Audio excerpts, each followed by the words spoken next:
quadro Direitos da Saúde está com um novo escritório à frente. Dias e Paim Advogados assume essa importante área do direito sanitário. A partir de agora, Dr. Paulo Dias, doutora Joana Consati e doutora Jéssica Mongeló abordam vários temas dessa área no Boca no Trombone Entrevista, aqui no canal do Boca. Boca no Trombone Entrevista. Então, nessa edição do Boca no Trombone Entrevista, estamos aqui com o escritório Dias e Paim, que a partir de agora assume o quadro Direitos da Saúde. E com muita alegria a gente está recebendo, na manhã desse sábado, o sócio proprietário Doutor Paulo Dias. Doutor Paulo, alegria tê-lo aqui em mais uma edição do Boca no Trombone da nossa Rádio Bandeirantes. Muito bom dia. Bom dia, doutor Solano. Bom dia, o pessoal de casa. Sempre uma grande satisfação retornar ao programa. E o senhor vem hoje muito bem acompanhado. Doutora Joana Consati. Seja bem-vinda, doutora. Tudo certo? Bom dia, doutor Solano. Bom dia aos meus colegas e amigos aqui hoje que dividem comigo, e bom dia também à nossa audiência, e mais uma vez é um prazer estar aqui hoje falando de um assunto um pouquinho diferente. E realmente o time está forte. Doutora Jéssica Mongeló, seja muito bem-vinda, doutora, bom dia. Bom dia, doutor Solano, doutor Paulo, doutora Joana, e aos ouvintes, é sempre um prazer contribuir com essa audiência. Muito bom, e contribui muito, né? Muito. A partir de agora, a partir desse mês que está começando agora, em abril, o escritório Dias e Paim, então, assume o quadro Direitos da Saúde nas edições do Boca no Trombone em rádio e TV. Doutor Paulo Dias, o senhor sempre visionário, né? O senhor sempre atento nas questões jurídicas. Tem no escritório Dias e Paim uma trajetória brilhante na área trabalhista. É do nosso time de consultores aqui, né, de excelência. Aliás, é o decano aqui na área trabalhista, no Boca no Trombone, né? Lembra pra gente um pouco, doutor Paulo, como é que foi a criação da banca nessa área, na área trabalhista? Solano, o nosso escritório, antes de falar do próprio escritório, eu trabalhei na indústria farmacêutica por 25 anos. Então, trabalhei como propagandista, como gerente, e a própria indústria farmacêutica, ela capacita os seus profissionais. Aliás, o próprio amigo, né, foi meu colega da indústria farmacêutica. Com muito orgulho. A indústria farmacêutica, é verdade, e ela capacita com técnicas de venda, né, com aperfeiçoamento, com metas que a pessoa cada vez mais se aprimora.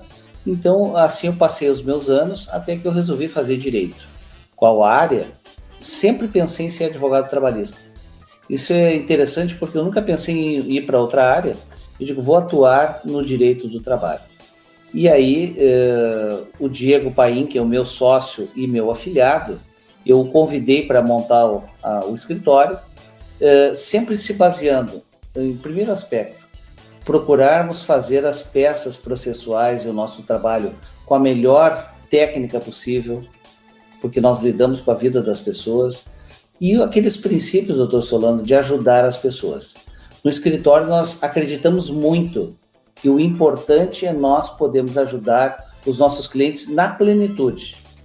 Então, nós fomos desenvolvendo o escritório, fomos tendo sucesso, reconhecimento, respeito dentro, autoridade junto ao segmento trabalhista. Aí, com o passar do tempo, eu fiquei como presidente da Comissão de Direito do Trabalho da Associação Brasileira de Advogados, aqui da Seccional Rio Grande do Sul. Sim. E essas experiências trabalhistas foram se aperfeiçoando, e graças a Deus hoje o nosso escritório tem um número muito grande de advogados. Temos a sede aqui no Menino Deus com 4 salas, com os colegas com a mais elevada capacitação técnica. Hoje, inclusive, no programa, trouxe as nossas 2 sócias, a doutora Joana e a doutora Jéssica. Então é uma satisfação chegar hoje aqui e contar essa história que não para de crescer. Nós temos um planejamento estratégico para irmos muito mais além, sempre focados em ajudar as pessoas. Bem, aí o senhor já me oportuniza a fazer um segundo questionamento. Com base nisso que o senhor nos traz, esse belo crescimento do escritório, esse planejamento estratégico, como é que surgiu a ideia de ampliar as áreas de atuação do escritório para o direito sanitário, para a área do direito da saúde, doutor Paulo? É muito interessante, doutor Solano, porque como nós temos muitos clientes trabalhistas e previdenciários, há muito tempo nós temos identificado as necessidades desses clientes em relação à falta de acesso à saúde. Então, esse problema tem nos chamado a atenção há muito tempo. Aí nós nos reunimos internamente. Aí eu aproveito a minha experiência que eu tive da indústria farmacêutica.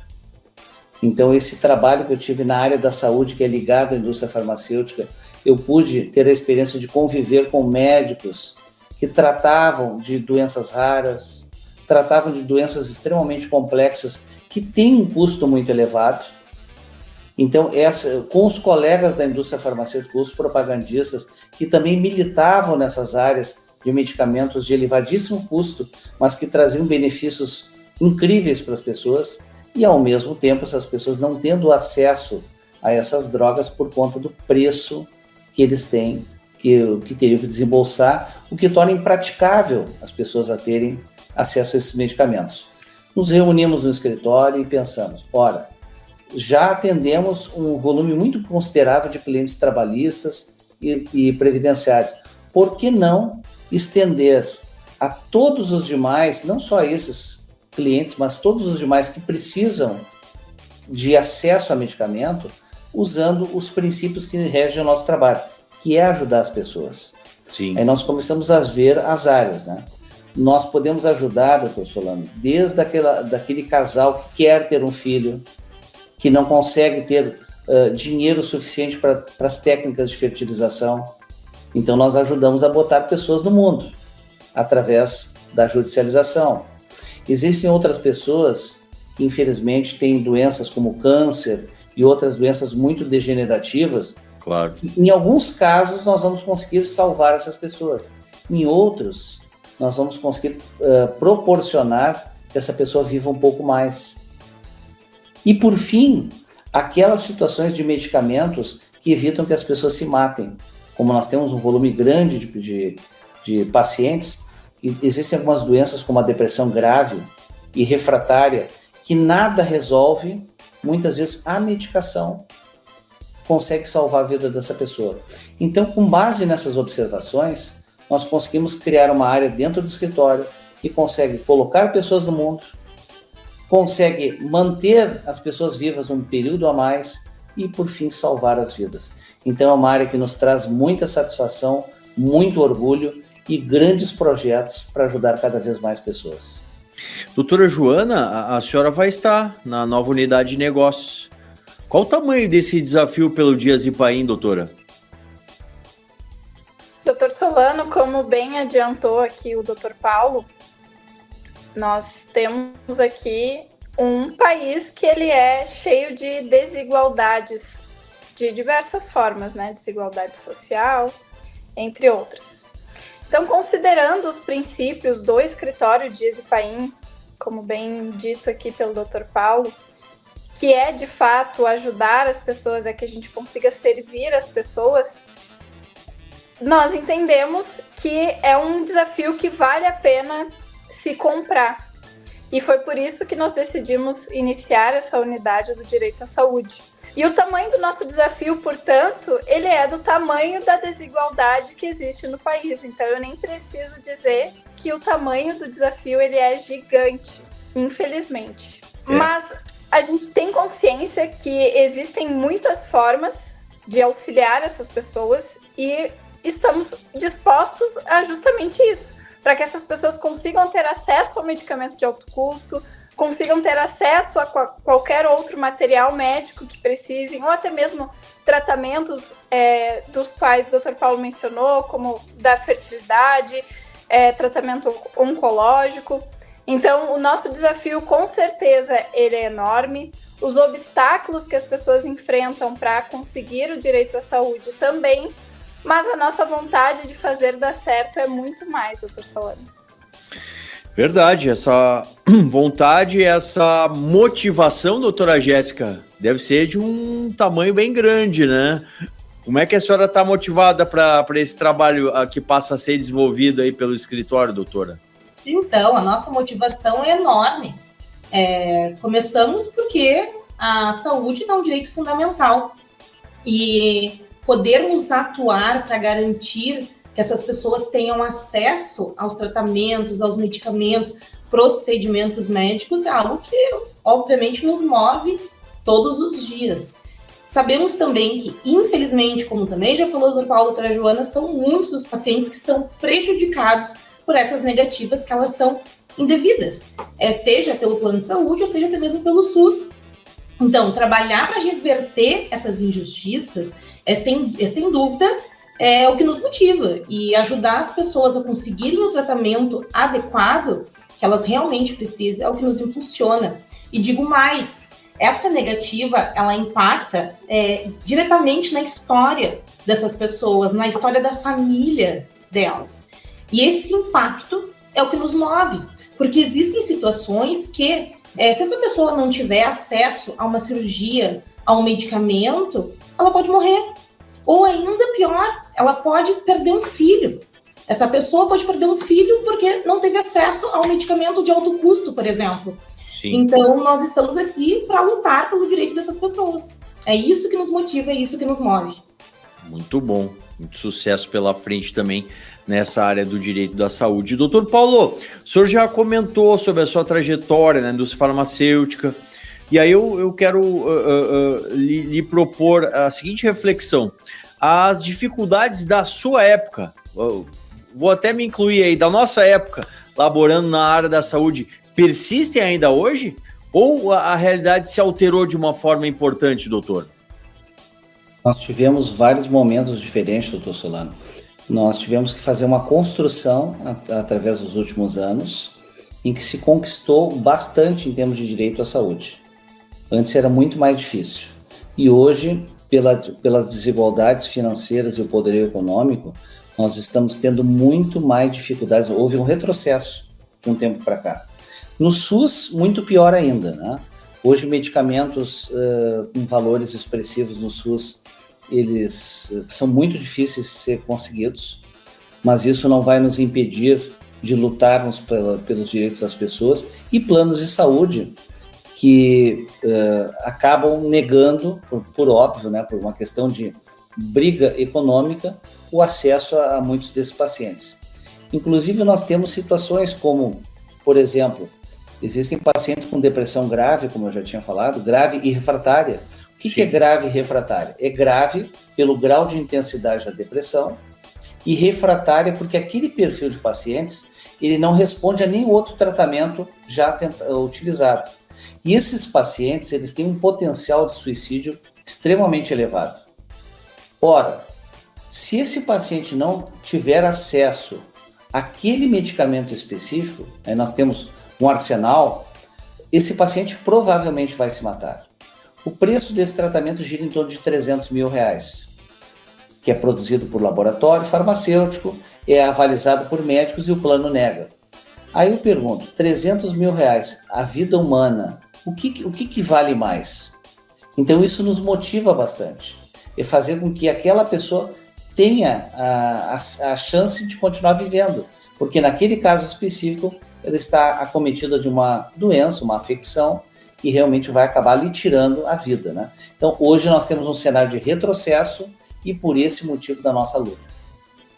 Está conversando com o time do Dias e Paim Advogados, sim, falando aqui sobre o novo desafio aqui, trabalhar na área do direito da saúde, e aqui no Boca no Trombone a partir desse mês, né? Próximo mês que está chegando, aí, mês de abril, teremos aí as participações em rádio e TV desse time forte aqui do Dias e Paim, que amanhã vai estar com a gente também na TV. Sim, vamos ter reportagem especial no Boca no Trombone na TV, a partir das 8h30 da manhã, com todo o escritório participando, interagindo, trazendo informações para os nossos telespectadores a partir das 8h30, na edição especial do nosso Boca no Trombone na TV. Doutora Joana, a negativa no acesso a medicamentos é um dos motivos que prepondera, né, nas ações da área do direito à saúde. Como que tem sido o trâmite dessas ações juntos ao Poder Judiciário, doutora? Doutor Solano, realmente a negativa de acesso ao medicamento de alto custo é, sim, um dos principais motivos que levam os pacientes a buscar a justiça. Então, por isso que vocês vão nos ouvir falar muitas vezes aqui referente a isso. Muitas vezes o plano de saúde se recusa a fornecer um medicamento ou um tratamento inovador ou qualquer medicamento fora do rol da Agência Nacional de Saúde, mesmo quando há indicação médica, mesmo quando há prescrição médica.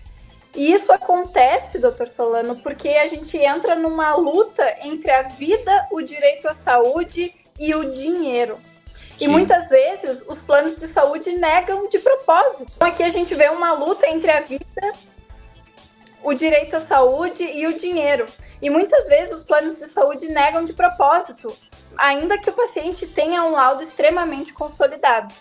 Então, respondendo a outra pergunta, doutor Solano, os trâmites dessas ações no Poder Judiciário, eles podem variar conforme o caso, mas geralmente os juízes analisam a urgência da demanda e analisam extremamente o laudo que é apresentado. Então, quanto ao acesso à justiça, quando ocorre o acesso à justiça, nos traz uma paz no coração de que isso vai ser feito de outra forma do que aquela negativa administrativa do plano de saúde. Então, é por isso que é extremamente importante que os pacientes tenham um bom suporte documental, como laudo médico detalhado, justificativa técnica e, quando possível, né, quando necessário, quando for algo extremamente fora do comum, um parecer de especialista. E, além disso, doutor Solano, nós temos visto um movimento crescente de entendimento por parte dos tribunais, no sentido de que garantir o direito para os pacientes, principalmente quando o medicamento é essencial para a vida daquela pessoa ou para a qualidade de vida. Então, cada caso ele é analisado individualmente, mas a tendência é justamente essa, que o Poder Judiciário ele dê maior importância para o direito à vida, o direito à saúde, como um direito fundamental, previsto na Constituição, inclusive, e não deixando prevalecer o poder econômico dos planos de saúde, doutor Solano. Muito justo, que siga assim, né? O que esperamos aí, nada mais do que isso do nosso Poder Judiciário. Doutora Jéssica, a gente está falando aqui também das ações contra os planos de saúde, etc., né? A gente sabe que são razões diversas que o beneficiário, o segurado, acaba tendo que ingressar na justiça contra o plano de saúde. Na sua avaliação, quais são os principais pedidos nessas demandas, doutora? Bom, doutor Solano, podemos listar alguns. Os principais pedidos que acabam envolvendo essa negativa indevida de cobertura para tratamentos, por exemplo, tratamento médico, cirurgias urgentes e eletivas, tratamentos especializados como a quimioterapia, radioterapia, imunoterapia, próteses, órteses, tratamentos fora do domicílio e medicamentos de alto custo em geral. Esses são os principais motivos que levam as pessoas a ingressarem com as ações judiciais. E além disso, nós vemos muitos casos ainda em que essa pessoa ela precisa pagar aquele tratamento, aquela cirurgia, e depois ainda precisa movimentar o judiciário para pedir um reembolso, porque o plano deveria ter assistido aquele beneficiário e não assistiu. Então a pessoa ainda precisa, muitas vezes, ou quando é o caso de entrar com a ação judicial para fazer a cirurgia ou reivindicar algum tratamento, e se não for esse o caso, pedir reembolso. São essas as situações que mais aparecem. Sim, sim. E certamente cada uma delas tem uma minúcia diferente, né, doutora Jéssica? Se a gente fosse tabular cada uma dessas questões, cada uma dessas demandas, o rito ele não é tão simplificado, ele não funciona de uma mesma forma para cada um dos pedidos, né? Por isso da importância da atualização dos advogados, das advogadas, para esse tipo de situação, porque, obviamente, também o Poder Judiciário vai estar com entendimentos diversos sobre essas questões. Perfeito, é necessário que tenha uma atenção em relação àquilo que vai ser pedido no judiciário, porque entrar com a ação para buscar uma cirurgia é completamente diferente de entrar com uma ação para buscar um ressarcimento. Perfeito. É a atenção que tem que ser dada a cada tipo de pedido. Doutor Paulo, a gente está falando aqui de judicializar contra o plano de saúde, porque ele deixou de fazer ou não cumpriu alguma das cláusulas que estavam lá postas no contrato que o beneficiário, que o segurado assinou. Na sua avaliação e pela sua experiência, vamos anteceder a isso. O que o plano de saúde poderia fazer para melhorar aos pacientes o seu atendimento, para fazer com que questões que daqui a pouco são mais simples, né, mais simplórias, pudessem ser, até com auxílio mesmo de um advogado, mas ainda na esfera administrativa, né, serem solucionadas de uma maneira mais rápida e mais simples, doutor Paulo? O plano de saúde, doutor Solano, antes de trabalhar com saúde, é uma empresa. E as empresas, elas visam lucro.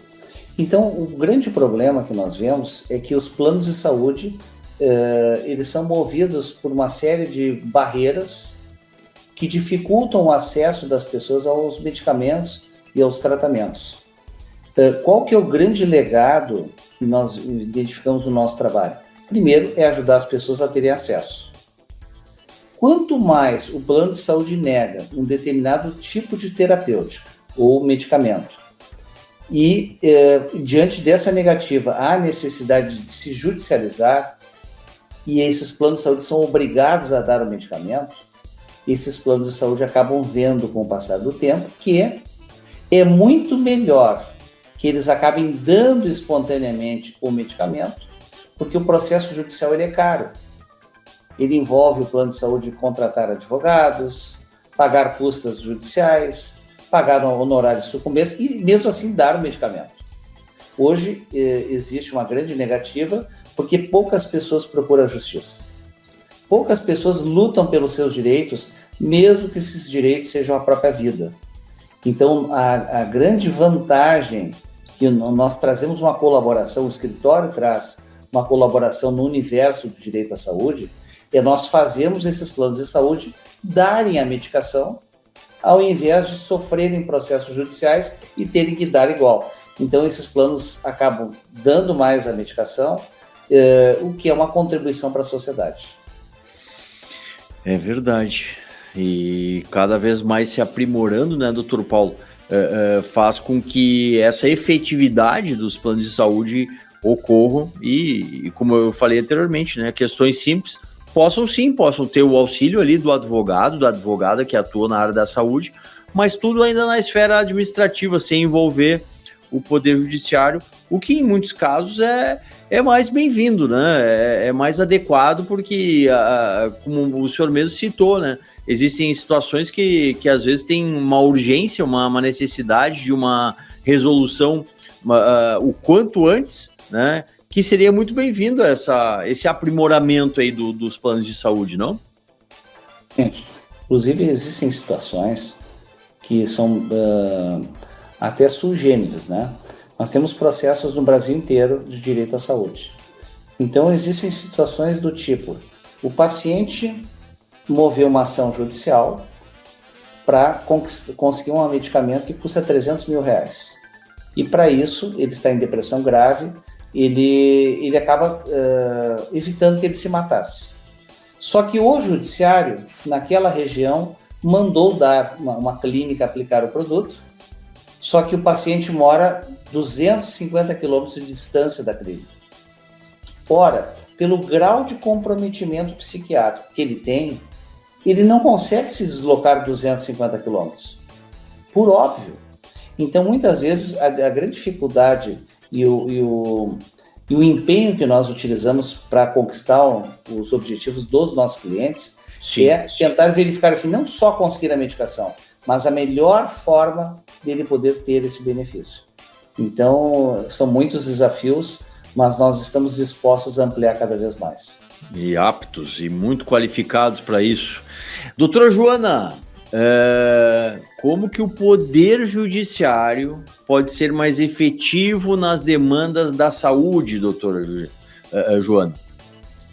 Doutor Solano, como nós temos visto, por muitas vezes é necessário o Poder Judiciário para que aquela pessoa consiga ter acesso ao seu direito, que é básico e é fundamental. Mas o Poder Judiciário, ele ainda precisa entender um pouco mais como funciona essa questão justamente do acesso ao medicamento de alto custo, e existem algumas questões que elas podem ser aprimoradas para que a gente tenha um direito mais efetivo. A primeira situação que eu trago aqui é até uma sugestão, na verdade, pode até parecer soberba nós falarmos isso, mas o que nós vemos com muita frequência nos processos é a falta de especialização por parte dos juízes quanto a um medicamento específico. É óbvio que um médico, que um juiz, ele não tem obrigação de saber sobre um medicamento específico. Porém, a partir do momento em que aquele medicamento entra no campo da judicialização e aquele juiz precisa entender o quão importante é para a vida daquela pessoa, é sim necessário um conhecimento técnico, até mesmo para entender a urgência do caso, se existe outro medicamento que poderia ter sido substituído, ou se o médico de fato acertou em prescrever somente aquilo. Então, isso auxilia, e aqui fica uma questão que a gente não vê uma vara especializada no direito à saúde. Como, por exemplo, no direito do trabalho existe a vara do acidente de trabalho. Sim. Aqui, se existissem mais varas especializadas em direito à saúde, essa questão seria muito mais... nós teríamos menos prejuízo nos processos de ter que ficar justificando questões técnicas, justamente porque o juiz já tem aquele prévio conhecimento. Claro. Outra situação que poderia facilitar muito e andar de uma forma melhor o Poder Judiciário é a adoção de núcleos de apoio técnico, que é a chamada NATJUS. Isso nós temos visto com mais frequência. Nós temos visto a utilização deste mecanismo mais vezes nos processos, e aqui eu explico que esse é um núcleo que favorece, que fornecem, pareceres técnicos aos juízes, onde tem um grupo de médicos que analisam a situação daquele caso em específico, daqueles medicamentos que estão sendo pleiteados especificamente, e dão um parecer favorável ou desfavorável ao fornecimento. E isso facilita muito, a gente consegue aproveitar essa chamada nota técnica em vários outros processos, porque isso já vai tornando, como se chama, uma jurisprudência dessas decisões. E falando em jurisprudência, se nós tivermos aqui o respeito às decisões já consolidadas, às decisões do STJ, as decisões dos tribunais já superiores, isso facilita muito, porque no processo, a partir do momento em que tu precisa, já judicializou, já está tirando um tempo literalmente da vida daquela pessoa. O juiz de primeiro grau, por não ter conhecimento suficiente ou por não respeitar a decisão majoritária, indefere aquele pleito. E a gente se obriga a recorrer tomando mais tempo, e já de imediatamente vem a decisão. Isso é uma perda de tempo para a pessoa. Então, se tivesse o respeito às decisões dos tribunais superiores, isso já facilitaria muito. E também, doutor Solano, se nós tivéssemos aqui um incentivo à resolução extrajudicial, para que tivesse métodos de mediação ou conciliação entre os planos de saúde, principalmente porque plano de saúde é sempre irredutível, nunca apresenta uma proposta de acordo, nunca apresenta uma possibilidade de fornecimento do medicamento de forma espontânea. Então, se tivesse um incentivo dessa parte, talvez o Poder Judiciário conseguiria atuar de uma maneira mais benéfica para atingir esse direito fundamental.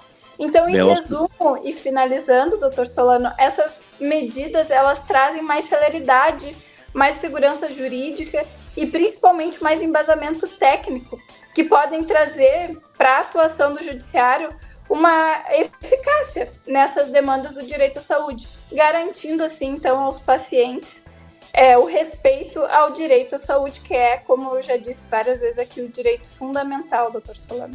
Belas sugestões, maior efetividade aí ao Poder Judiciário, já fica as dicas aí da doutora Joana. Doutora Jéssica, a gente está chegando no finalzinho aqui do nosso bate-papo de hoje, mas eu não posso me furtar de trazer uma pergunta que vai ser muito comum de vocês enfrentarem aqui, de ouvintes, internautas.